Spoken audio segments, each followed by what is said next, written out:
I don't know what to believe at this point because one person tells me via the recorded phone call that my mother's just laying there wasting away and they had to transfer her to this other hospital. When I asked them why you transferring her to the worst hospital in the state with the worst ratings, they said because my mother needs a trach put in. That's why they had to transfer her, because she's been on a ventilator too long. Now all of a sudden, here we are a couple days later, and my mother's able to talk supposedly, but I'm not able to talk to my mother. So at this point, I really don't know what to believe.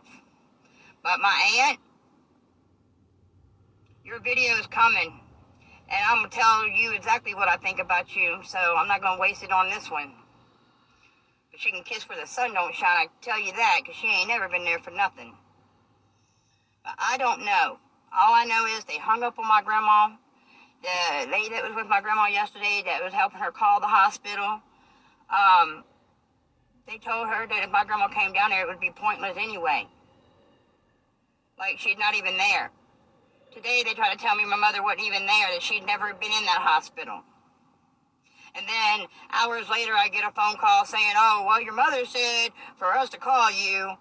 So I don't know what to believe until I either hear my mother or see my mother. All I know is on the 14th of December, my mother was found unresponsive, and she had to be resuscitated to be brought back to life, which is against her living will. I'm glad if she's alive. That would be great. But if she isn't, I don't know. I don't know. But I am fine with whatever happened, because if my mama does pass away, I am fine with that, because she's left hell and that's what her wishes are. Either come home or go home to her other home. And, you know, I have to be fine with that. But I'm really aggravated that my aunt wants to step out of her place and talk to me the way she did. That you're not going to do that. Not going to happen and get away with it. So, no.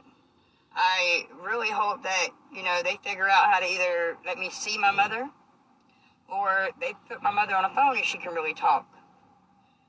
I don't know, but I am going to start putting some of these phone calls out where they told me my mother's just laying there wasting away and she needs a trach, and that's why they're transferring her, and that she's not here. They called me 5 times from that facility to tell me I'm not allowed to talk to my mother or see my mother. Why they called me to tell me that, I don't know. And why they repeatedly called to tell me that, I really don't understand. I really don't. And I really don't understand why they hung up on my grandmother yesterday. That is my mother's mother. She's 80-some years old. I think she has the right to call about her daughter. But they told her she wasn't there. Then they told her, well, all kinds of other things. And that it would be pointless if she came down here. So what are we to believe when we have a man that's over my mother that we do not know, making her decisions and saying that my mom can't see her own biological family? And she's in ICU.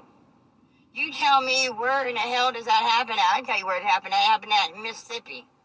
It's happening in the United States right now. You have to beg to see your parents that are in ICU. Or, as in my grandmother's case, she got to beg to see her daughter or talk to somebody about her own daughter that's in ICU.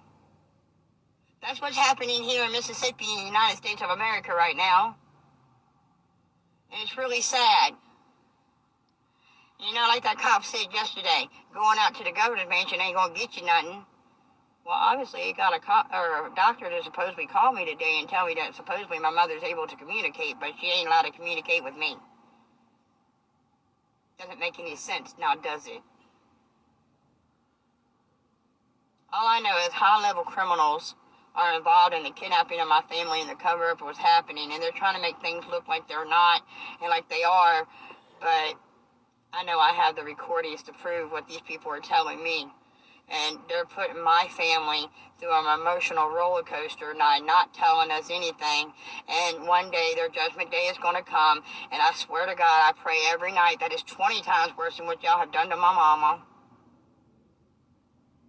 And I will not stop fighting for the day I get justice from y'all.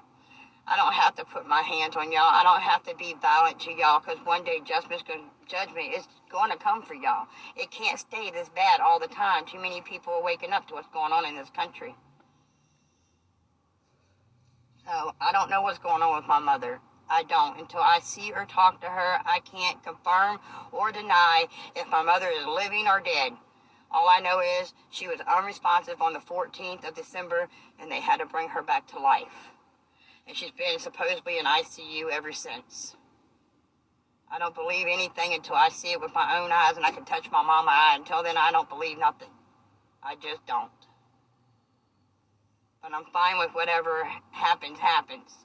But I'm not fine with them violating her rights and going against her wishes. They murdered my mama on the 14th and they brought her back to life. That's what happened.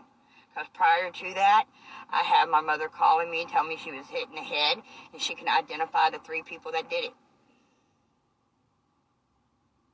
And then after that, she ends up in ICU. So you tell me what the hell happened. I don't know. And ain't nobody going to tell me the truth. And they done moved my mama from the facility, which is Ruleville, where it happened at, Ruleville Nursing Home and Rehabilitation Center, to Sunflower Medical Center, and then to Bolivar, which is in Cleveland, Mississippi Hospital ICU, and now she's in Tupelo in North Mississippi, supposedly ICU, that we ain't allowed to speak to her or know anything about her. So, I kind of want to believe this man today, because when he said that he spoke, like my mama told him, he asked me about the military. And he thought my mama was just talking crazy. I said, look, when my mama's not on her proper medication, she talks about things in her past. Her last name is Head because she was married to the captain of the military. Well, he was a captain of the Air Force Base at the time that my mother was married to him. So if she's not on her medication, right, she keeps talking about the past. She's still stuck there. And, he asked me what kind of mental health medicine she was on. I can't tell her what she has been on for the past couple of years because she hasn't been getting proper medical treatment for her mental health. And that's been obvious through all my recorded phone calls. But I told him the facility that did give my mother proper treatment, and I'm hoping that my mother is responsive. All I can do is hope and pray that, he really did talk to her and she told him to call me. At least that's why he said he called. But until I speak or see my mama, I cannot confirm or deny what is going on. I can only confirm the recorded phone calls of what these people are telling me, and it's conflicting with each other at this point. Nobody is giving real factual information. But if my mother is still living, I hope that these people understood when I told that doctor today, which I will put his phone call out online, that my mother would not have ended up in ICU, period, if she was properly taken care of. One of the nurses said that my mother's bladder infection was left untreated for so long that it started to shut down her kidneys, and somebody told me it was 14%. If you give somebody, and I have another phone call, my mama, saying that they gave her the COVID shot. Now, if you give someone the COVID shot when they're already sick, what the hell is going to happen? It's like giving someone the flu shot when they're already sick. They're going to get sick. They're going to get worse. Now you go look at the statistics of everything that's going on revolving the shot, and look that my mom's been put on a ventilator. Now supposedly she's been taken off when she's supposed to get a vent. Like, that's very conflicting. I don't know what to believe. But I believe my mama. My mama says she got that second shot, then I believe her. If my mama says she's been assaulted and she can identify the people that did it, I believe her.